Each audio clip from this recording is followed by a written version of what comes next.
រៀងថ្មីស្អាតប្លែកជាមួយនឹងម៉ាស៊ីនបោកគក់ម៉ាក Samsung ស៊េរីថ្មីជាប្រភេទទ្វេចម្រៀងកាន់តែពិសេសបានភ្ជាប់មកនៅជាមួយនឹងមុខងារ Auto Softener និង Auto Defender មានន័យថាមុខងារដែលទម្លាក់ទឹកក្រអូប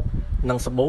ដែលអូតូទៅក្នុងការបោកគក់របស់យើងដោយវាល័យអូតូនៅចំនួនកៅអៅដែលយើងបោកតិចឬច្រើនបើយើងបោកតិចវាទម្លាក់ទឹកនិងសាប៊ូតាមចំនួនកៅអៅតិចបើច្រើននឹងលុយតាមច្រើនដែលអូតូចំពោះមុខងារនៃម៉ាស៊ីនបោកកៅអៅរបស់យើងគឺមានមុខងារច្រើនខ្លាំងមែនទែនសម្រាប់បំពេញតម្រូវការរបស់បងនៅក្នុងការបោកគក់ឥឡូវនេះខ្ញុំនឹងលើកយកមុខងារមួយចំនួនដែលយើងប្រើសម្រាប់ធ្វើការបោកគក់ជាប្រចាំថ្ងៃកាតុនជាមុខងារសម្រាប់បោកកៅអៅទូទៅ Quick Wash មុខងារបោកកៅអៅលឿនកៅអៅដែលប្រឡាក់តិច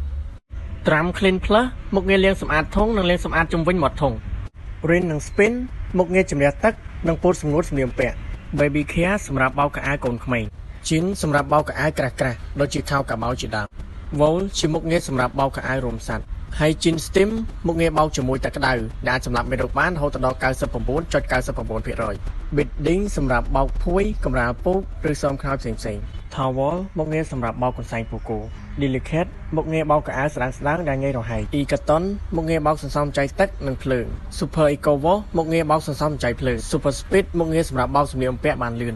មួយវិញទៀតយើងអាច connect តាមកម្មវិធី Smart Sync ដើម្បីបញ្ជានៅក្នុងការបោកគក់នៃម៉ាស៊ីនបោកកៅអៅរបស់យើង